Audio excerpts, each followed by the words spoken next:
Hello friends, எப்படி இருக்கீங்க? நல்லா இருக்கீங்களா? எனக்கு வெயிட் லாஸில் அதாவது மார்னிங்கில் எந்திரிச்சோன்னே நம்ம என்ன மாதிரி ஃபுட் எடுத்துக்கலான்னு பற்றி தான் வீடியோவில் பார்க்க போகிறோம்.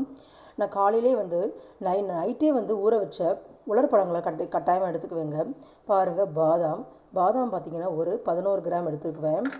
அத்திப்பழம் இது ஒரு 12 கிராம் இருக்கும். உலர் திராட்சை, அதாவது கருப்புலர் திராட்சைங்க, இதில் அயன் கண்டென்ட் அதிகமாக இருக்கிறதுனால எடுத்துக்கோங்க. இது ஒரு 30 கிராம் எடுத்துக்கிறேன். அப்புறம் பார்த்திங்கன்னா மில்க் டீ, ஜிஞ்சர் போட்டு எடுத்துருக்கிறேன். இதில் நாட்டு சக்கரை தான் சேர்த்துருக்கிறேன். ஆனால் வாயில் தித்திப்பு படாத அளவுக்கு நான் எடுத்துக்குவேன். அதாவது ஒரு அரை ஸ்பூன் எடுத்துக்கோங்க, ஜிஞ்சர் சேர்த்து எடுத்துக்கோங்க. இது ஒரு 180 ml. அதாவது பால் குடிக்கிறதுனால வெயிட் லாஸ் குறையுமான்னு கேட்டால் கண்டிப்பாக கிடையாதுங்க. வெயிட் லாஸில் கண்டிப்பாக பாலும் உதவும். இது மாதிரி டீயை இது மசாலா டீங்க. இது கடையில் வாங்குகிற பிராண்டட் டீலாம் கிடையாது. ரொம்ப ஹெல்த்தியான ஒரு டீ வகைகள். இது ஒரு ஆர்கானிக் ஷாப்பில் தான் இந்த டீ தூள் வாங்கியிருக்கிறேன். இதில் அதிகமான கலர்ஸ்லாம் இருக்காது. அது மாதிரி டீ தூள் வாங்கிக்கோங்க.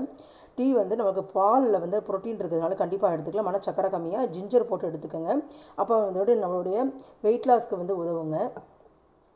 ஏன் இது மாதிரி காலையில் எடுத்துக்கிறோன்னு பார்த்தீங்கன்னா, உலர்பழங்கள் நம்முடைய இன்டெஸ்டைன்ஸை ரொம்ப ஹெல்ப்ஃபுல்லாக வச்சுக்கிறதுக்கு உதவும். அப்புறம் பார்த்தீங்கன்னா, என்னென்ன நட்ஸில் என்னென்ன சத்துக்களாக இருக்கணும் அதையும் தெரிஞ்சுக்கோங்க. வெயிட் லாஸில் உணவு குறைக்கிறது மட்டும் கிடையாதுங்க, அனைத்து வகையான சத்துக்களும் இருக்கிறதாங்க வெயிட் லாஸ். பாதாமில் பார்த்தீங்கன்னா விட்டமின் இ இருக்குது, நம்ம ஸ்கின் க்ளோக்கும். அப்புறம் பார்த்தீங்கன்னா, நம்ம முடி கரோட்டீன்ஸ், அதாவது முடி நல்லா திக்கன்ஸாக வளருமா, இப்போ கண்டிப்பாக பாதாம் எடுத்துக்கோங்க. பாதாம் இதை ஊற வச்சு எடுத்துக்கோங்க. அப்புறம் பார்த்திங்கன்னா அத்திப்பழம், இதில் கால்சியம் அதிகமாக இருக்குதுங்க. கண்டிப்பாக இதை எடுத்துக்கோங்க. நம்முடைய போன் ஸ்ட்ரென்த்துக்கு ரொம்ப ஹெல்ப்ஃபுல் பண்ணும். கூடுதலாக நம்ம வெயிட் லாஸ்க்கு ஹெல்ப்ஃபுல் பண்ணும். ப்ளஸ் இதில் அயன் கண்டென்ட் இருக்குதுங்க. உலர் திராட்சை, இதில் அயன் கண்டென்ட் அதிகமாக இருக்குது. ஆனால் சுகர் பேஷண்ட்ஸ் பார்த்து எடுத்துக்கோங்க. ஏன்னா இதில் சுகர் இருக்கிறதுனால நம்ம நீங்கள் டாக்டர்கிட்ட ப்ரிஸ்கிரைப் பண்ணி தான் எடுத்துக்கணும். மற்றபடி நார்மலாக உள்ள பர்சன்ஸ் எல்லாருமே இந்த உலர் திராட்சை எடுத்துக்கலாம். இது ஒரு 30 கிராம் அளவுக்கு எடுத்துக்கிறேன். இதான் என்னுடைய மார்னிங் ரொட்டீன். பிரேக்ஃபாஸ்ட்டில் எடுத்துக்கிறேன்.